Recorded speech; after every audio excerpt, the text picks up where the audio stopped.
सर्वमंगलमांगल्ये शिवे सर्वार्थसाधिके शरण्ये त्र्यंबके गौरी नारायणी नमोस्तुते। आप समस्त देशवासियों को नवरात्रि की ढेर सारी शुभकामनाएं। नमस्कार। हरि ओम।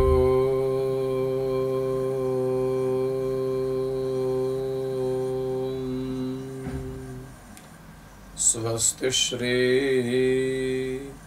गणेशाय नमः।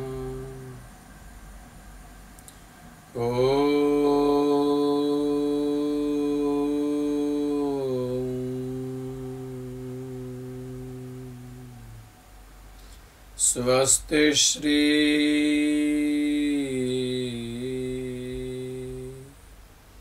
सरस्वत्यै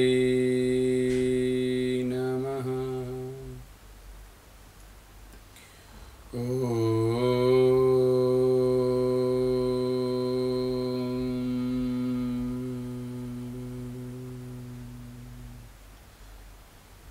स्वस्ति श्री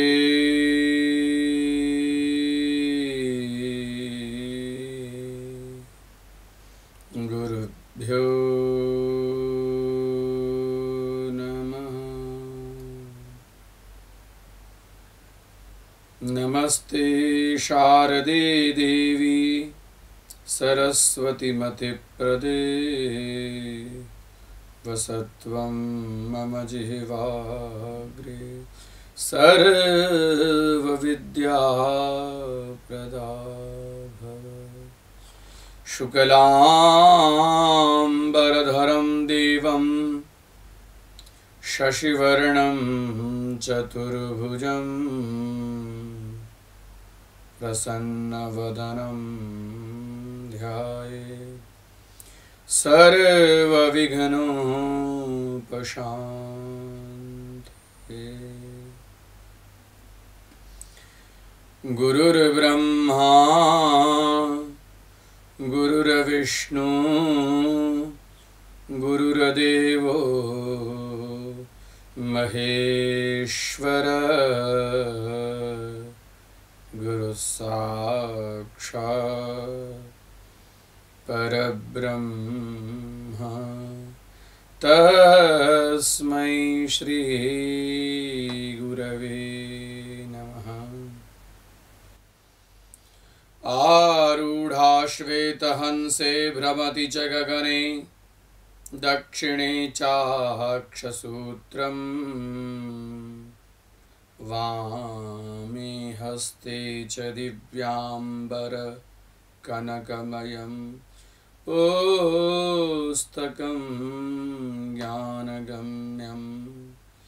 सा वीणा वादयन्ति स्वकरकरजपैर् शास्त्रविज्ञानशब्दैः क्रीडन्ती दिव्यरूपा करकमलधरा भारती सुप्रसन्ना।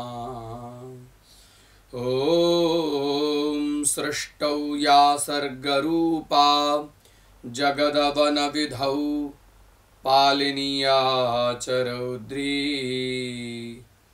संहारे चापि यस्या जगदिदमखिलं क्रीडनं या पराख्या। पश्यन्ति मध्यमाथोस्तदनु भगवती वैखरी वर्णरूपा। सा स्मद्वाचं प्रसन्ना विधिहरिगिरिशा राधितालङ्करोतु।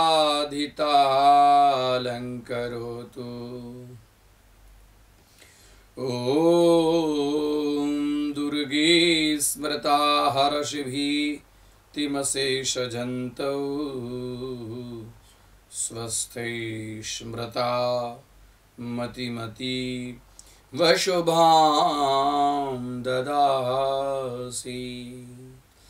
दारिद्र्यदुःखभयः ऋणिका त्वदन्या सर्वोपकारकरणाय सदार्द्रचित्ता ॐ सर्वचैतन्यरूपां ताम् आद्यां विद्यां च धीमहि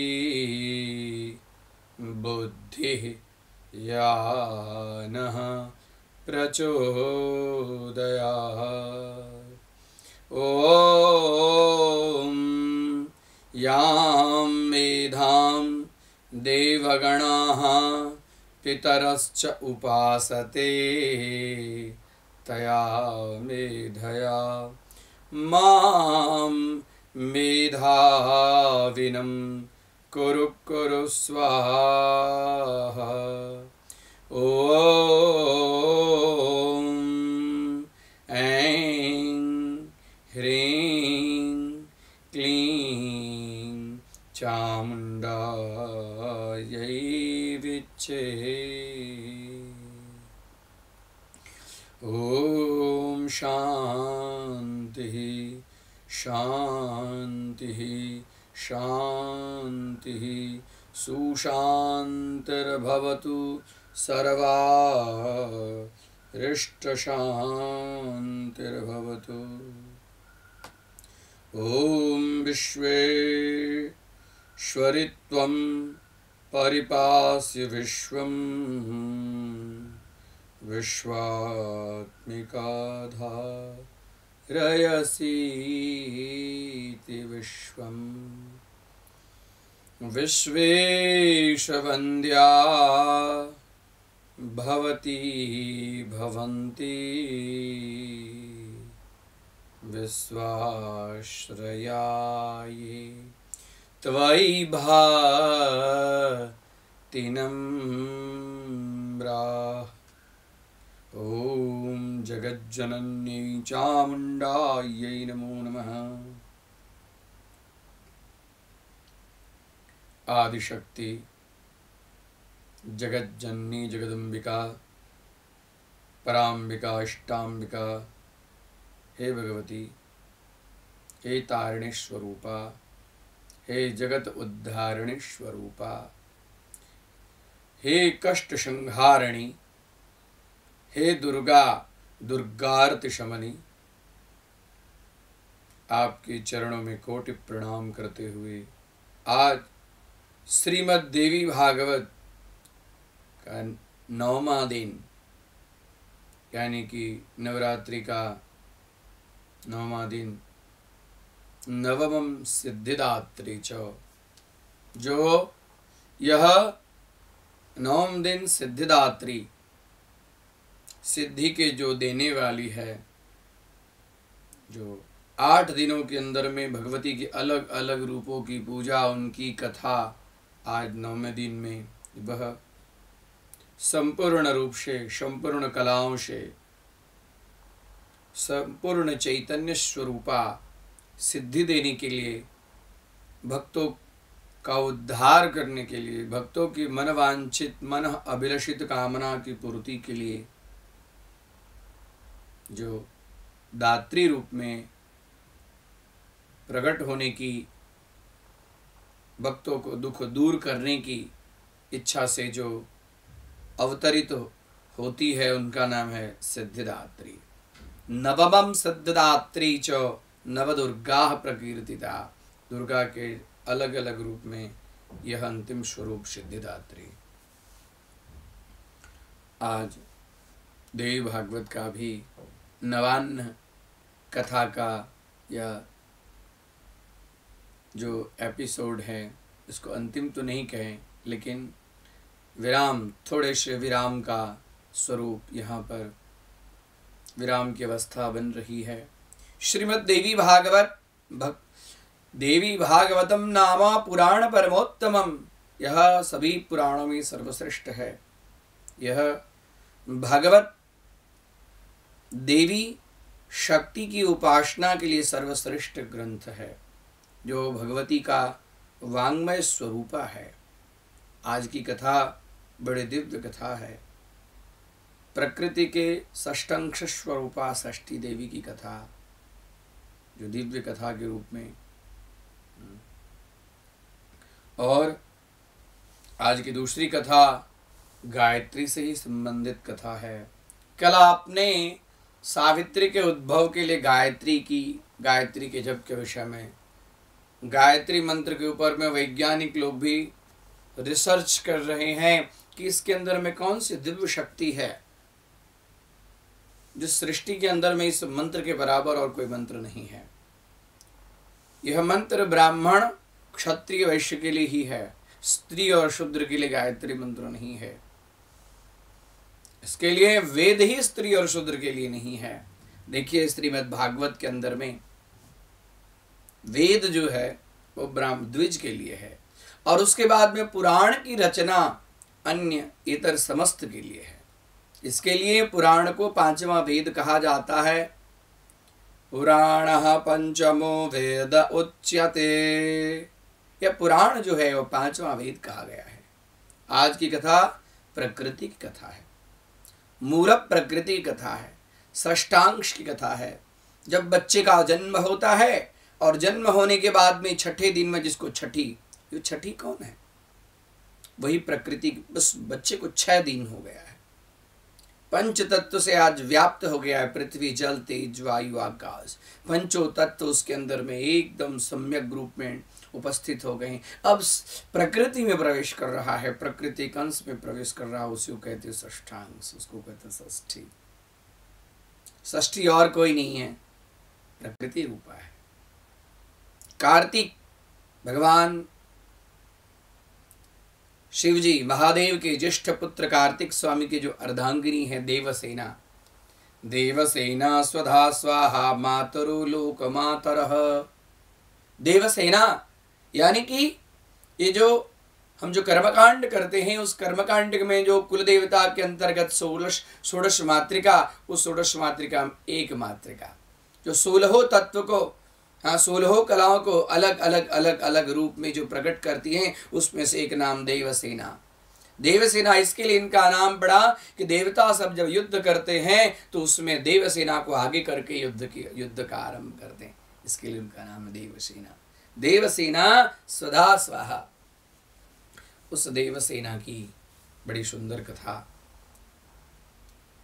वैवस्वत मनु के 2 पुत्र हो गए, प्रियव्रत और उत्तानपाद। उत्तानपाद ने गृहस्थ धर्म स्वीकार किया, प्रियव्रत गृहस्थ धर्म स्वीकार नहीं किए। बहुत दिनों के बाद में ब्रह्मा जी के आदेशानुसार यह भी गृहस्थ धर्म स्वीकार किए, और मालती नाम की पत्नी से इनका विवाह हुआ। मालती, माधवी, माधवलिका, ऐसे देवी भागवत में बहुत सारे रानियों के विषय में नाम का वर्णन मिलता है। इसके लिए भटकने की जरूरत नहीं है, यह मालती भिन्न मालती है। प्रियव्रत की मालती नाम की पत्नी, उसकी और अन्य बहुत सारी पत्नियां थी। 1-2 पत्नी नहीं, हजारों पत्नियां थी, लेकिन किसी को कोई संतान नहीं होता था। और मालती को संतान हुआ, लेकिन संतान हुआ वह संतान भी, पुत्र भी उत्तान नेत्र वाला और निष्प्राण, उसके शरीर के अंदर में कोई प्राण नहीं था, मरे हुए बच्चे का, जिसको कहते मरे हुए बच्चे का जन्म। और ये पुत्र के लिए तो बड़े व्याकुल थे कि किसी तरह इस वंश की रक्षा हो, और उसके बाद भी पुत्र का जन्म भी हुआ और मरा हुआ पुत्र निकला। इसके बाद में तो प्रियव्रत की हालत बहुत खराब हो गई। वो अपने शरीर से उस पुत्र को अलग करना ही नहीं चाहते थे। बहुत सारे समाज लोग, मंत्री और सहमंत्री, सभी लोग उनके मित्र, सब उनको किसी तरह पुत्र से अलग किए। राजा को धैर्य, ढाढ़स, आश्वासन देते हुए उनको स्वस्थ किए। बोले जो विधि का विधान है उसके अंतर्गत में किसी का कुछ चलता नहीं है। वह प्रियव्रत ले गए अपने पुत्र को, और छोटा बच्चा है ना, अभी तो जन्मा हुआ है, इसके लिए उसको अग्नि संस्कार संभव नहीं है। उसको जमीन में, भूमि में गाड़ने के लिए ले गए। जब ले गए तो उस समय अकेले राजा और कोई नहीं।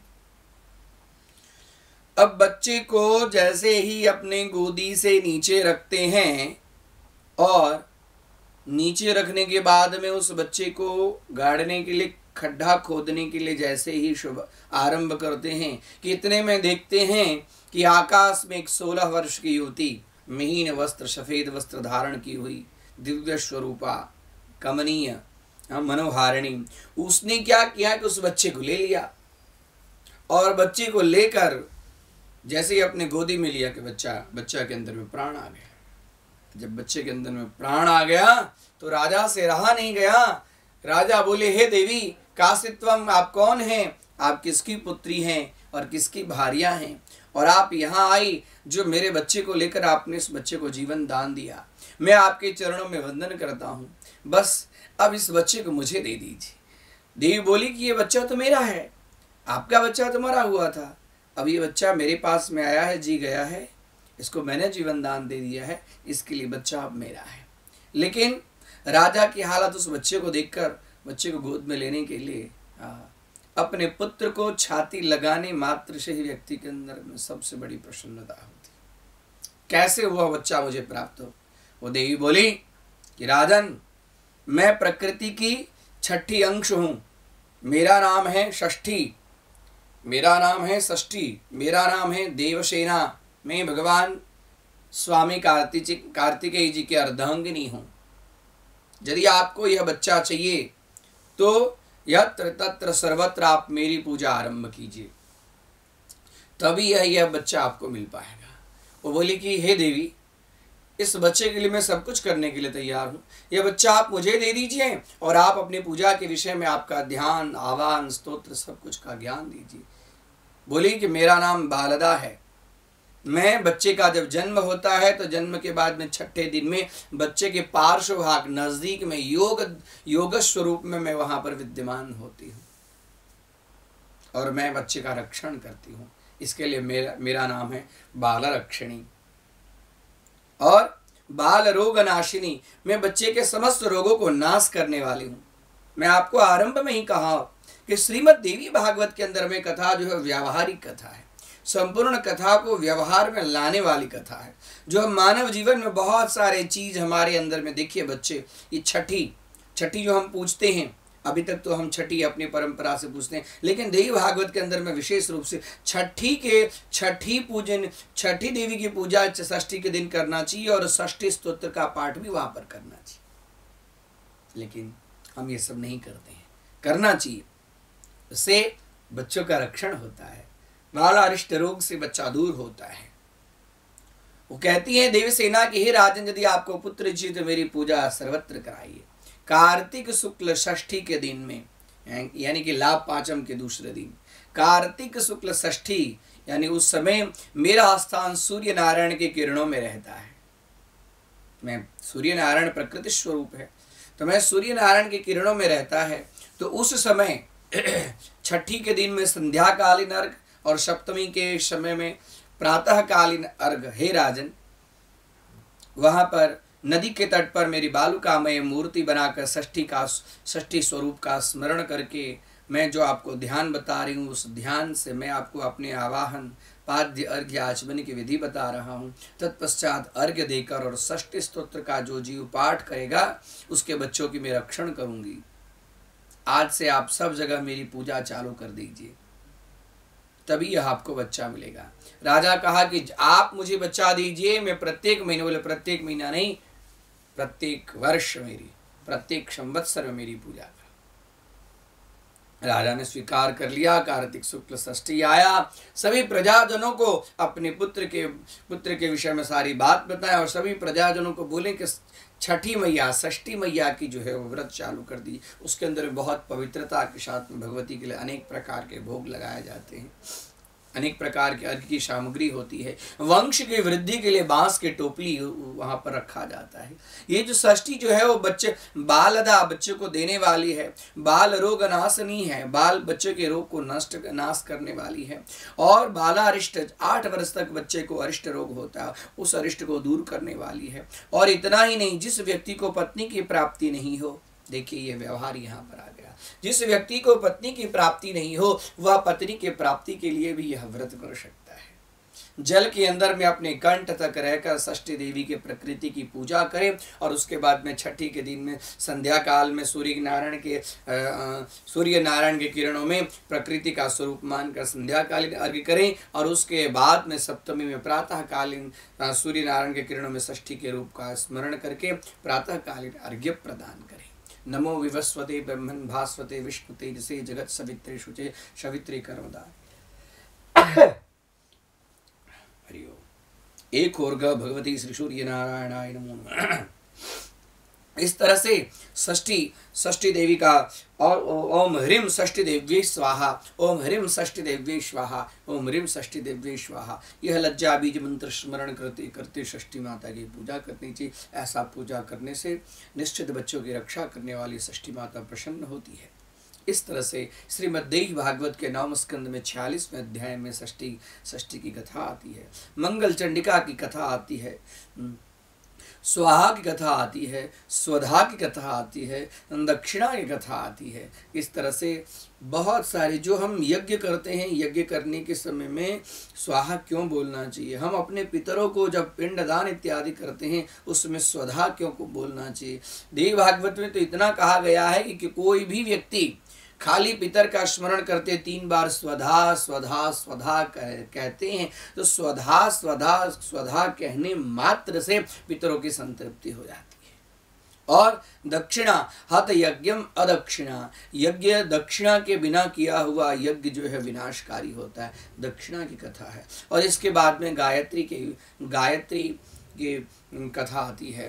वो गायत्री प्रातः काल में बाल स्वरूपा, मध्याह्न में युवती स्वरूपा और संध्या काल प्रौढ़ स्वरूपा में। ऐसे ही गायत्री माँ की कथा, उसके थोड़ी कथा कह दूं क्योंकि आज अंतिम दिन है। मैं चाह रहा हूँ कि जो दिव्य दिव्य कथा है उस दिव्य दिव्य कथा को आप लोगों के सामने परोसने का मुझे अवसर मिले। और यह अवसर जो कन्हू भाई टेलर जो इस दिव्यांग चैरिटेबल ट्रस्ट के, जो दिव्यांग वेलफेयर ट्रस्ट के जो प्रमुख हैं, उन्होंने मुझे यह समय दिया, मुझे स्थान दिया, उनके लिए मैं खूब उनको साधुवाद देता हूँ। और इस कथा के प्रेरणा के रूप में हमारे धवल भाई एवं संजय भाई बहुरा, उनको भी मैं खास साधुवाद देता हूँ कि उन्होंने यह अवसर मुझे प्रदान किया। और उन लोगों के माध्यम से ही, उन लोगों के प्रेरणा से ही आप जन जन तक यह श्रीमद्देवी भागवत की कथा आप लोगों तक पहुँचे, इसमें उन लोगों का अथक प्रयास है।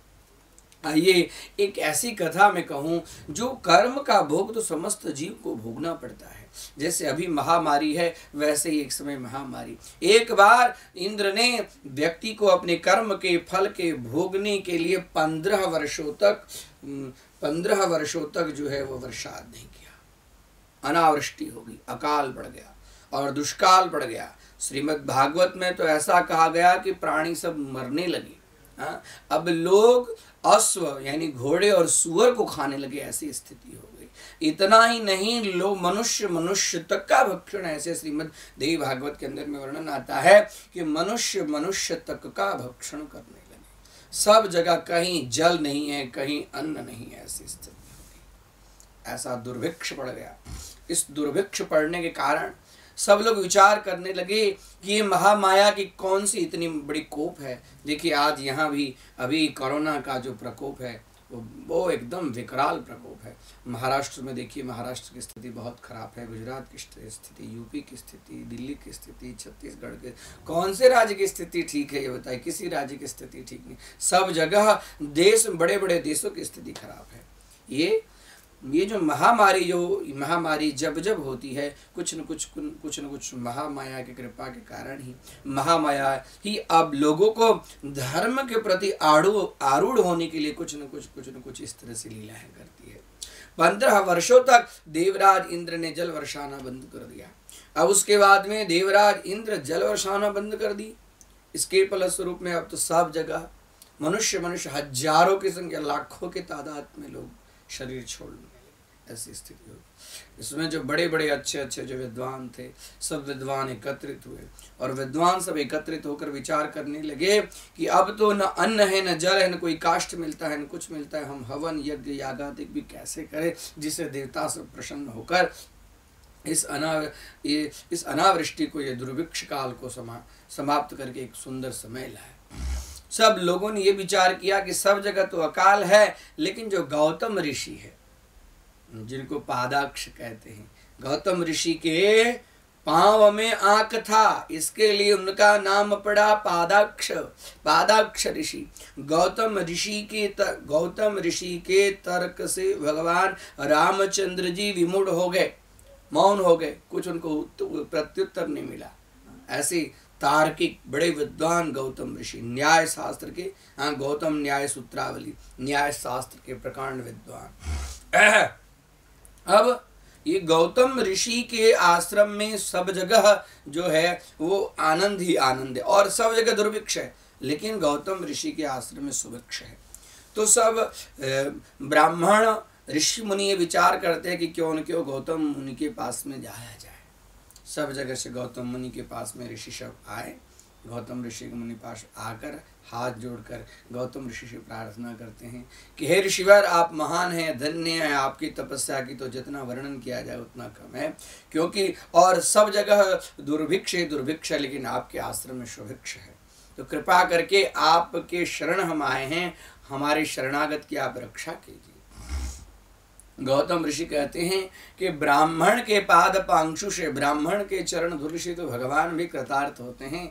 यह सब आप जैसे ब्राह्मणों की कृपा के फलस्वरूप में ही है। ऐसा है, आप लोग निसंकोच यहाँ, ये आप लोग इस आश्रम को अपना ही आश्रम समझिए और निसंकोच यहाँ पर रहिए। आप अपने बाल बच्चा कुटुंब सबको लाकर यहाँ इस आश्रम में रहिए, और इस आश्रम में कोई भी तकलीफ नहीं होगी। और उसके बाद में गौतम ऋषि भगवती गायत्री के परम उपासक थे। भगवती के गायत्री के पास में जाकर समस्त समाज के कल्याण के लिए प्रार्थना की कि हे माँ, ऐसे इस महामारी में समस्त समाज की रक्षा करो, इस समाज का कष्ट कैसे दूर हो, ऐसी कृपा करो, हमें सामर्थ्य प्रदान करो। भगवती प्रसन्न है और भगवती ने एक पात्र दिया। भगवती ने एक सुंदर पात्र दिया गौतम ऋषि को और बोले कि हे गौतम, यह पात्र जब तक आपके पास में रहेगा तब तक किसी चीज की किसी को भी कभी नहीं होगी। इस पात्र से जो भी कुछ व्यक्ति जिस चीज की इच्छा करेगा वो चीज उसको उपलब्धि हो जाएगी। और ये पात्र के फलस्वरूप में जितने अधिक से अधिक लोग आए उस आश्रम में, उन लोगों की आप सेवा कीजिए। और भगवती यह कहकर अंतर्धान हो गई। अब गौतम महाराज हाथ में पात्र लिए और पात्र लेकर जैसे स्मरण की अन्न के लिए, तो पहाड़ के सदृश अन्न का ढेर वहाँ पर। पेय पदार्थ के लिए तो अलग अलग तरह के पेय पदार्थ उपस्थित हो गए। शैया के लिए तो अलग शैया के उपस्थित। वस्त्र आभूषण के लिए तो सब अलग। यज्ञ काष्ठ के लिए, यज्ञ की संहिता के लिए तो घी है, जौ है, तिल, अनेक प्रकार जो इच्छा करते थे सब हो जाता था। और ये सुनकर चारों दिशाओं से, पूर्व से, पश्चिम से, उत्तर से, दक्षिण से, चारों दिशाओं से सभी लोग गौतम ऋषि के आश्रम में आने लगे। अरे रे, आज धन्य है गौतम महाराज। सब लोग आने लगे और सब लोग आकर बैठे और सभी के लिए गौतम ऋषि ने समुचित व्यवस्था कर दी कि जो व्यक्ति जिस योग्य है उसको वैसी व्यवस्था रहने के लिए, उसको वैसा ही वस्त्र पहनने के लिए, उसको वैसा ही आभूषण धारण करने के लिए। अब ऋषि में आश्रम में आकर सब लोग आनंदित हो गए। किसी को कोई तकलीफ नहीं, न अन्न की तकलीफ, न जल की तकलीफ, न पेय पदार्थ की तकलीफ, न शैया की तकलीफ, न वस्त्र की तकलीफ, न आभूषण की तकलीफ, न कुछ नहीं। यहाँ अब कोई किसी को कोई कुछ कष्ट ही नहीं। तो ऋषि सब विचार किए कि अब नाना प्रकार के यज्ञ इस आश्रम में किया जाए जिससे देवता सब प्रसन्न हो। तो कोई लक्ष्मी हृदय माला मंत्र का जाप कर रहा है, कोई दुर्गा सप्तशती का पाठ कर रहा है, कोई भगवती चामुंडा का पाठ कर रहा है, कोई विष्णु याग कर रहे हैं, कोई रुद्र याग कर रहे हैं, कोई इंद्र याग कर रहे हैं, कोई वरुण याग कर रहे हैं। जो ऋषि सब थे अलग अलग कुछ न कुछ अपना यज्ञ अनुष्ठान इत्यादि करने लगे। और इस यज्ञ और अनुष्ठान से यह पृथ्वी पर तो ठीक है, स्वर्ग में देवराज इंद्र, श्रीमद् देव भागवत के अंदर में वर्णन मिलता है कि देवराज इंद्र गौतम ऋषि की प्रशंसा, गौतम ऋषि के आश्रम की प्रशंसा करने लगे। क्या धन्य है गौतम ऋषि का आश्रम। ऐसे समय में ऐसे दुर्भिक्ष के समय में भी उनके आश्रम में इतना सुंदर सुभिक्ष, और ऋषि सब यज्ञ से स्वाहा स्वाहा करके हम लोग को आहुति प्रदान करते हैं, क्योंकि मंत्राधीनास्तु देवता, देवता लोग मंत्र के अधीन है। जो देवी देवताओं को नाम लेकर, उनका मंत्र लेकर आहुति देते हैं, वो देवी देवता प्रसन्न होते हैं, पुष्ट होते हैं। इंद्र कह रहे कि धन्य है, आज इस पृथ्वी के ऊपर में व्यक्ति के कर्म के फलस्वरूप में अकाल पड़ा हुआ है, और तो फिर भी ऐसी स्थिति है। सब वहां पर देवराज इंद्र, अग्निदेव, वरुण देव, यमदेव, सब के सब गौतम ऋषि की प्रशंसा करने लगे। ये सुनकर नारद जी भी वहां पर पधारे। नारद जी को देवराज इंद्र कह रहे हैं, हे नारद जी, आप पृथ्वी लोक में जाइए और गौतम ऋषि को हमारा प्रणाम कहिएगा, क्योंकि उनके आश्रम में जो यज्ञ अनुष्ठान इत्यादि कार्य हो रहा है, इस कार्य से समस्त देवता सब बहुत प्रसन्न है।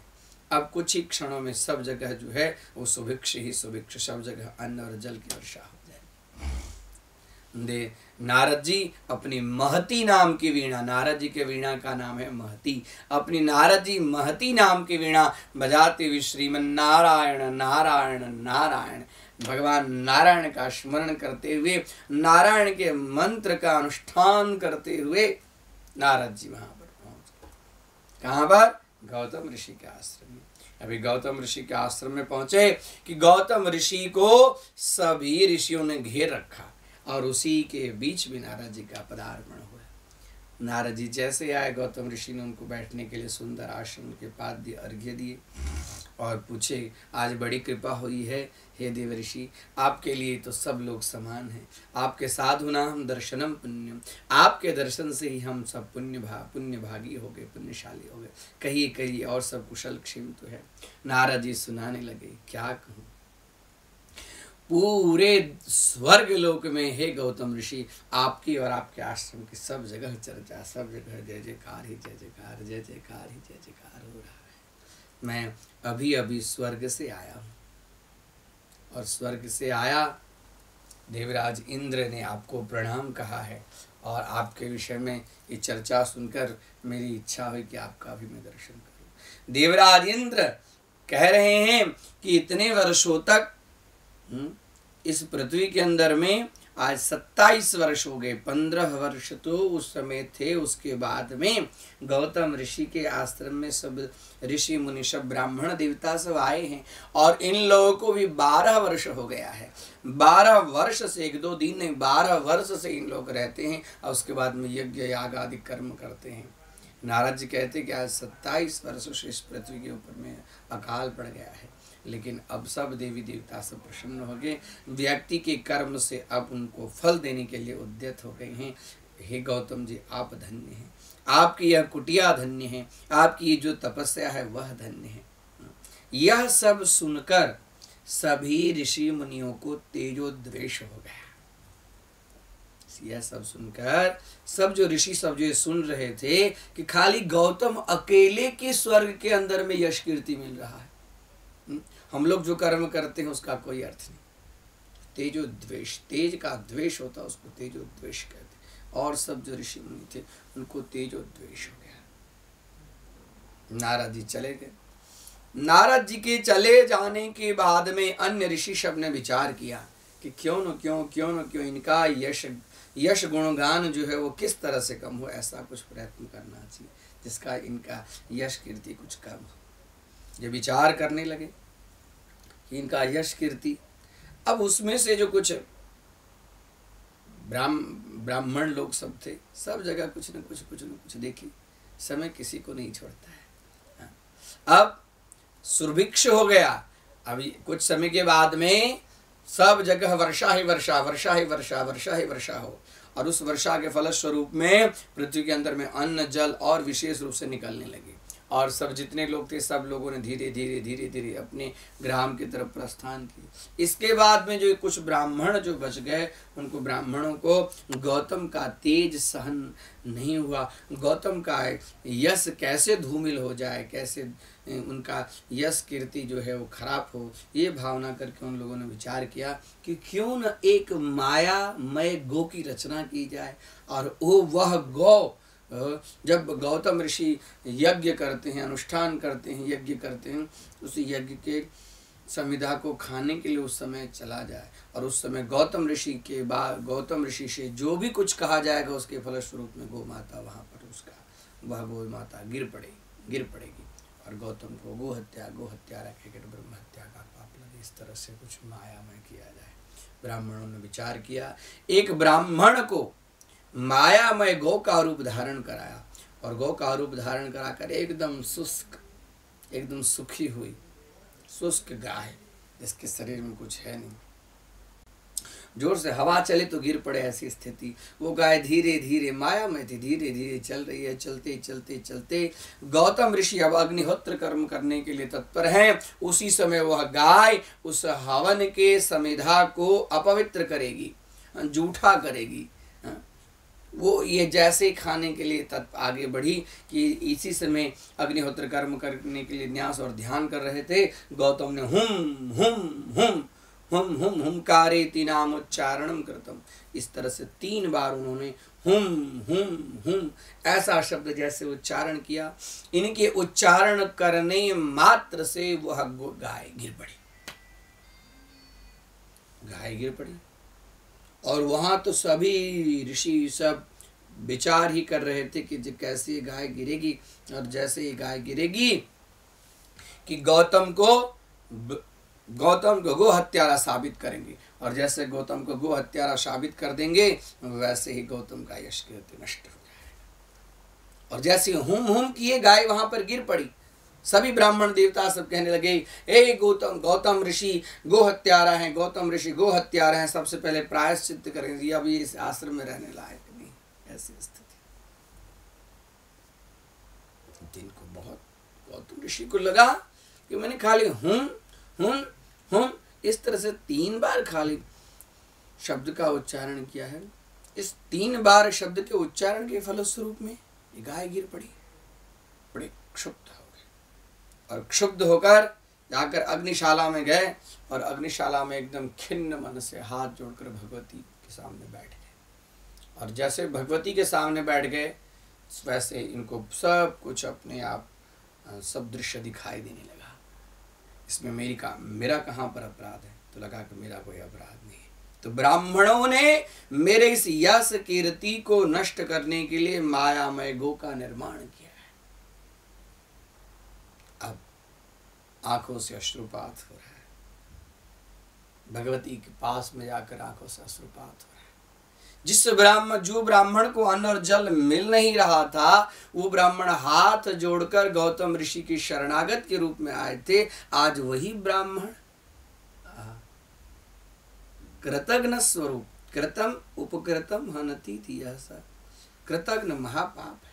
जीवन में किसी का छोटा सा भी उपकार हो गया हो तो उस उपकार को कभी भूलना नहीं चाहिए। ब्राह्मण लोग कैसे आए थे और आज किस तरह से।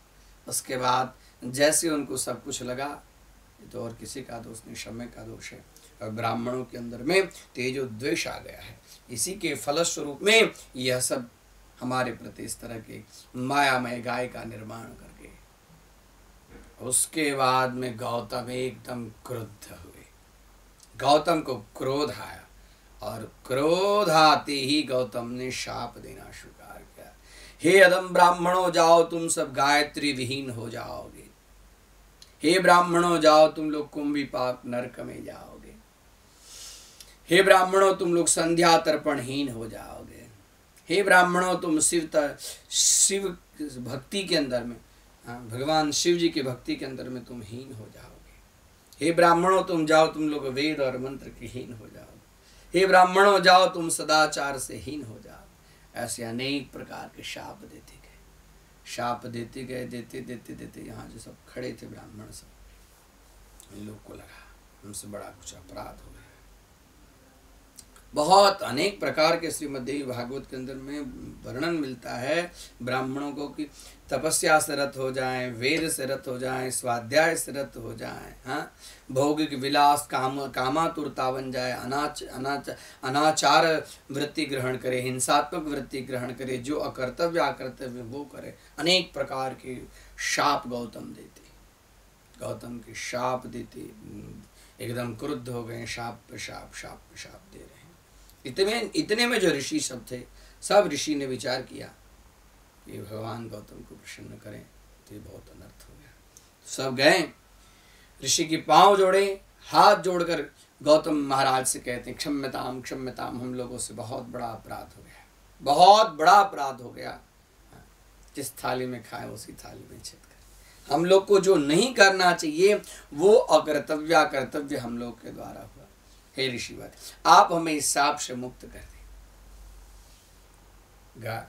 आप हमें इस शाप से मुक्त कर दें। बार बार कहने लगे, अश्रुपात करने लगे, लेकिन गौतम बोले नहीं, मैं आपको इस शाप से मुक्त नहीं करूंगा, क्योंकि आप लोगों ने मेरे लिए बहुत कुकृत्य किया। बार बार जब प्रार्थना करने लगे, उसके बाद में बोले कि जो मैं आपको शाप दिया हूं, आप लोग कुंभीपाक नरक में कृष्णावतार तक, कृष्णावतार पर्यंत कुंभीपाक नरक में आप नरकगामी बने, और उसके बाद में भगवान के स्वधाम गमन के बाद में पृथ्वी के ऊपर में आप अधम ब्राह्मण का शरीर धारण करें। ये मेरा शाप है। जो ब्राह्मण गायत्री की उपासना करेगा, जो ब्राह्मण संध्या वंदन करेगा, जो ब्राह्मण तपस्या करेगा, जो ब्राह्मण नित्य नैमित्तिक अनुष्ठान करेगा, जो ब्राह्मण पुराण शास्त्र का श्रवण करेगा, जो ब्राह्मण पुराण शास्त्र का वांचन करेगा, जो ब्राह्मण सतत वेद अध्ययनशील रहेगा, जो ब्राह्मण अपने गुरुजनों की सेवा करेगा, वो ब्राह्मण इस शाप से मुक्त हो पाएगा। अन्यथा और कोई ब्राह्मण मेरे शाप से मुक्त नहीं होगा। आप लोग जब तक कृष्ण अवतार पर्यंत कुंभीपाक में नरक में गमन करें, उसके बाद में अधम ब्राह्मण के रूप में आप लोग इस पृथ्वी के ऊपर में अब ये शरीर धारण करें। उसी के फलस्वरूप में देखिए कितना घोर भयंकर उन्होंने शाप दिया। साधारण शाप बहुत में कितना वर्णन करूं। ब्राह्मण वेद, ब्राह्मण श्रीहीन हो जाए, ब्राह्मण विद्याहीन हो जाए, ब्राह्मण नित्य कर्महीन हो जाए, ब्राह्मण गायत्रीहीन हो जाए, ब्राह्मण अग्निहोत्रहीन हो जाए। इस तरह से अनेक प्रकार के शाप दिए। इस शाप के फलस्वरूप जब फिर से सभी ब्राह्मण सब हाथ जोड़कर प्रार्थना करते हैं, गौतम ऋषि प्रसन्न होते हैं और गौतम ऋषि कहते हैं कुंभीपाक नरक में तो आप लोग को रहना ही पड़ेगा, लेकिन इसके बाद में जब आप लोग शरीर धारण करेंगे तो इस शाप से बचने के लिए एक ही चीज है जो मेरे शाप से आप लोगों को दूर कर सकेगा, वो है गायत्री की उपासना, गायत्री की साधना। गायत्री की साधना जो ब्राह्मण करेगा वह इस पाप से मुक्त हो जाएगा, अन्यथा मेरे श्राप से शापित होगा। और ब्राह्मण जन्म लेने के बाद में, क्योंकि ब्राह्मण का जो जन्म है वो क्षुद्र काम के लिए नहीं है, ब्राह्मण जन्म लेने के बाद में वो क्षुद्र काम करेगा। ब्राह्मण का जन्म जो है वो सत्कर्म करने के लिए। ब्राह्मण से ही देहोयम क्षुद्र कामाय निष्यते, ब्राह्मण का शरीर क्षुद्र काम के लिए नहीं है, लेकिन मेरे शाप के कारण ब्राह्मण को क्षुद्र कर्म में संलग्न होना पड़ेगा, ऐसा शाप है। देखिए, और उसके फलस्वरूप में ब्राह्मण सब प्रार्थना करते हैं, हे भगवान, काल की जो प्रेरणा होती है उसी काल की प्रेरणा के अंतर्गत में सब लोग काल के वशीभूत हैं, सब लोग समय के वशीभूत हैं। समय किसी के वशीभूत नहीं, सब लोग समय के वशीभूत हैं। समय के कारण हम लोगों के अंदर में ऐसी दुर्बुद्धि उत्पन्न हो गई, आप हमें क्षमा करें। आपका शाप हमें स्वीकार है। ब्राह्मणों ने अपना शाप स्वीकार किया, ब्राह्मणों ने अपना शाप स्वीकार किया और उसके फलस्वरूप फिर से उन्होंने कृष्ण अवतार तक कुंभीपाक नरक में रहे।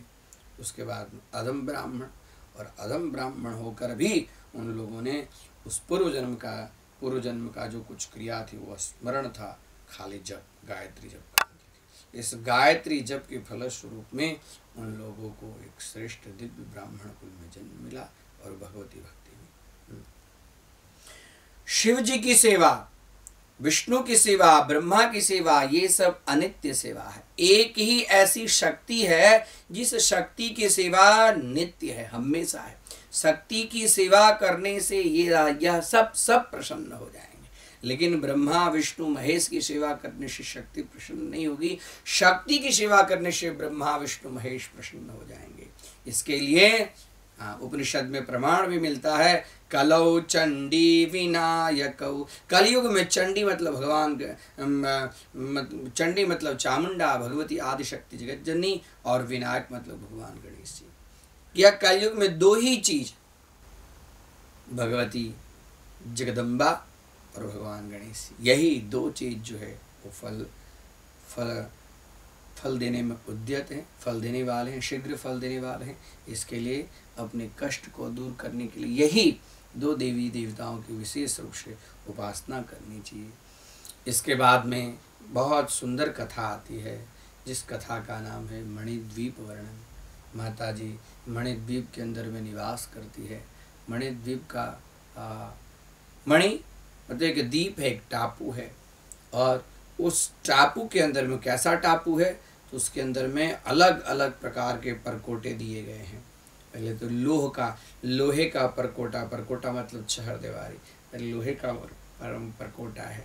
हाँ, फिर तांबे का परकोटा है, फिर कांस्य का परकोटा है, फिर रजत का परकोटा है, और एकदम 84 योजन तक फैला हुआ, उतनी ऊंचा है।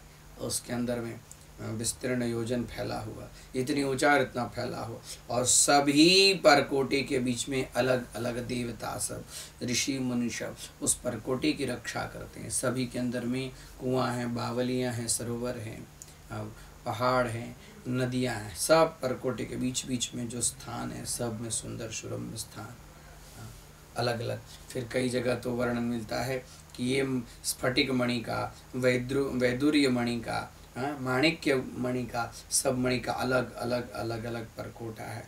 उस परकोटे के बीच में दिव्य भगवती का सुंदर स्थान है, और उस स्थान में कोई भी पुरुष नहीं प्रवेश कर सकता। जो पुरुष वहाँ पे जाता है वह सब स्त्री हो जाता है। ऐसे दिव्य भगवती भुवनेश्वरी का सुंदर स्थान उस मणिद्वीप के मध्य में मणि से हमेशा जगमग जगमग जगमग जगमग चमक रहा है। भगवती का सुंदर सिंहासन है।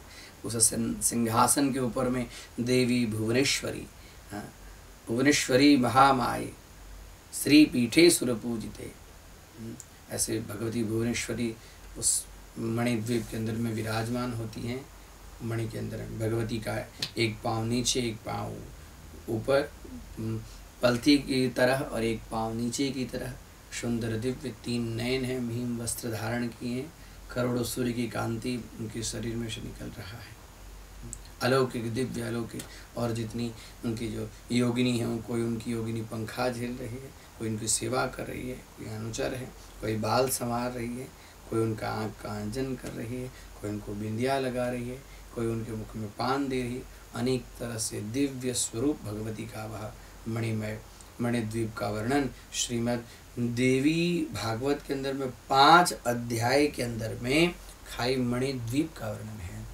और ये मणिद्वीप भी, जब अब यह कह दूं, यह भी एक व्यवहार की कथा है, व्यवहार शास्त्र है। इसके अंदर में भी जब कोई भी व्यक्ति अपने नूतन घर में गृह प्रवेश कर्म करे, अपने नूतन घर में गृह प्रवेश कर्म करे, वास्तु करे, तो वास्तु करे या न करे, उसकी अनुकूलता हो या न हो, खाली मणिद्वीप का पाठ हो जाए ना, तो वहाँ से सारे दोष, वास्तु के सारे दोष दूर हो जाते हैं। उस घर में कभी भी धन धान्य की कमी नहीं रहती है। हाँ, वह घर दिव्य स्वर्ग के सदृश हमेशा लगता है। और नूतन घर में मणिद्वीप के पाठ मात्र से भगवती आदिशक्ति जगत जननी जगदम्बिका पराम्बिका भुवनेश्वरी वहाँ पर हमेशा निवास करती है। इसके लिए यह कर्मकांड के अंदर में भी एक व्यवहार है कि जब भी वास्तु पूजन हो, उस समय देवी भागवत के अंदर में मणिद्वीप की कथा, उस मणिद्वीप का पाठ निश्चित रूप से होना चाहिए। उस होने से उस भूमि भवन का जो दोष है वो दूर हो जाए। मणिद्वीप का सुंदर वर्णन है। और उसके बाद में श्रीमद् देवी भागवत के कथा का फल है, जो व्यक्ति श्रीमद् देवी भागवत की कथा को सुनता है उसके घर से दरिद्रता दूर चली जाती है। जो रोगी होता है वो निरोगी हो जाता है। दरिद्रो लभते वित्रम, दरिद्र जो है वो धनवान हो जाता है। हाँ, पुत्र कामाय, हाँ, यह पुत्र की प्राप्ति के लिए, श्रीमद् देवी भागवत पुत्र की प्राप्ति के लिए है। श्रीमद् देवी भागवत धन की प्राप्ति के लिए। श्रीमद् देवी भागवत कलंक दोष निवारणार्थ। आरंभ में ही मैं आप लोगों को कहा कि श्रीमद् देवी भागवत की कथा श्रवण मात्र से व्यक्ति के अंदर में किसी भी प्रकार का कलंक लगा हो तो वह कलंक स्वतः नष्ट हो जाता है। श्रीमद् देवी भागवत की कथा कलंक नाशनी कथा है। श्रीमद् देवी भागवत की कथा भगवती भक्तिदायिनी है, क्योंकि इसमें भगवती के अलग अलग अलौकिक चरित्रों का वर्णन किया है। इस अलौकिक चरित्र के अंदर में चरित्र के श्रवण मात्र से व्यक्ति के सारे पाप ताप संताप नष्ट हो जाते हैं और भगवती उनके ऊपर में कृपा करती है। इस तरह से श्रीमद् देवी भागवत के अंदर में श्रोता और वक्ता का भी लक्षण है। पाठ का महात्म्य है। श्रीमद् देवी भागवत की कथा जब संपन्न हो जाए तो उस समय वक्ता की पूजा करनी चाहिए। वक्ता को वस्त्र और अलंकार देना चाहिए, और वस्त्र और अलंकार अपने सामर्थ्यानुसार देने से श्रीमद् देवी भागवत की एक पुस्तक रेशमी वस्त्र में लपेट कर भी आचार्य को देनी चाहिए। जो जिन आचार्य के द्वारा आप श्रीमद् देवी भागवत की कथा सुनते हैं वह पुस्तक देने का भी बहुत महत्व श्रीमद् देवी भागवत में है। सामर्थ्य हो तो उनको गोदान भी करना चाहिए, और सामर्थ्य हो तो स्वर्ण दान भी करना चाहिए। सामर्थ्य के अंतर्गत आज व्यक्ति दक्षिणा तो मजबूरी में करते हैं, लेकिन अब दान करना भूल गए, क्योंकि दानम दुर्गति नाशनम, दान करने मात्र से व्यक्ति दुर्गति से दूर हो जाता है। तो ऐसे श्रीमद् देवी भागवत में कथा वाचक जो हैं उनकी पूजा करके उनको वस्त्र अलंकार यथा योग्य श्रीमद् देवी भागवत की पुस्तक उसके ऊपर में सदक्षिणा कम देकर और उनसे आशीर्वाद लेना चाहिए। उनके आशीर्वाद के फलस्वरूप में उनके जीवन पर्यंत उनके वंश में उनके कुल में हमेशा भगवती भक्ति हमेशा आए, इस तरह से उनसे आशीर्वाद लेना चाहिए। आशीर्वाद लेने के बाद में भक्तों को कथावाचक यथासंभव हो भोजन इत्यादि कराना चाहिए, और उसके बाद में भगवती का जय जयकार करते हुए नाम संकीर्तन करते हुए श्रीमद् देवी भागवती कथा का संक्षिप्त रूप से समापन करना चाहिए। आइए हम लोग का भी आज 9 दिन यहाँ पर पूर्ण होता है। 9 दिन तक आप समस्त दर्शक मित्रों को भी मैं हाथ जोड़कर नमस्कार करता हूँ। आप लोगों ने एकाग्र चित्त से यह श्रीमद् देवी भागवत की कथा का श्रवण किया। इस देवी भागवत के श्रवण मात्र से इस संसार के अंदर में जब ये महामारी का जो रोग और कष्ट आ पड़ा है वह रोग और कष्ट दूर हो जाएगा, और सभी के ऊपर में आदि शक्ति जगत जननी जगदम्बिका की भक्ति प्राप्त हो। इसी प्रार्थना के साथ में आज की कथा को हम विराम करते हैं और प्रार्थना करते हैं कि सभी भक्त जो हैं वो भगवती का चिंतन करें, गायत्री की उपासना करें, सावित्री की उपासना करें, दुर्गा की उपासना करें, महालक्ष्मी की उपासना करें, क्योंकि देवी से बढ़कर और कोई चीज़ नहीं है। या देवी सर्वभूतेषु शक्ति रूपेण संस्थिता नमस्तस्यै नमस्तस्यै नमस्तस्यै नमो नमः। सर्वम देवीमयम जगत, यह संपूर्ण जगत जो है वो देवीमय है। आप लोगों ने 9 दिन तक यह श्रीमद् देवी भागवत की कथा का श्रवण किया, इसके लिए खूब खूब आप लोग को भी धन्यवाद। इस कथा को आप लोगों तक प्रसारण करने में जिनका खूब खूब सहयोग है, ऐसे कनु भाई टेलर को भी खूब खूब साधुवाद। ऐसी सेवा उनकी बार बार मिलती रहे और आप लोग की सेवा में हमें आने का अवसर भी हमें प्राप्त हो। इस कथा को आगे बढ़ाने के लिए हमें संजय भाई बहुरा जी का भी खूब खूब मैं उनका भी अभिनंदन करता हूँ, उनको भी वंदन करता हूँ, उनके चरण में भी प्रणाम करता हूँ। वह मेरे बड़े ज्येष्ठ भ्राता के रूप में हैं, ऐसी प्रेरणा वो हमेशा बार बार दें। और इस कथा के सौजन्य जिनके सौजन्य से श्रीमद् देवी भागवत की कथा समापन हुआ है वह ऐसे हमारे परम मित्र धवल भाई को भी खूब खूब साधुवाद।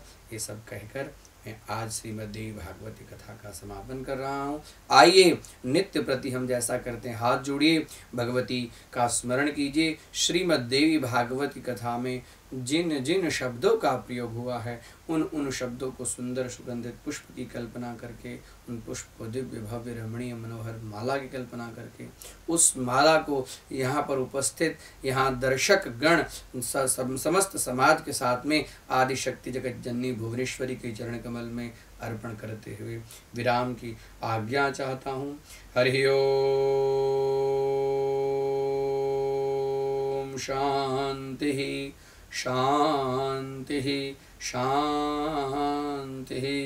सर्वे भवन्तु सुखिनः, सर्वे सन्तु निरामया, सर्वे भद्राणि पश्यन्तु, माँ कश्चित् दुःख भाग् भवेत्। दुर्गा महारानी की जय, शेरा वाली मैया की जय, पहाड़ा वाले मैया की जय, लाटा वाले मैया की जय, सद्गुरु भगवान की जय, श्रीमद् देवी भागवत महापुराण की जय। नमः पार्वती पते। हर हर महादेव।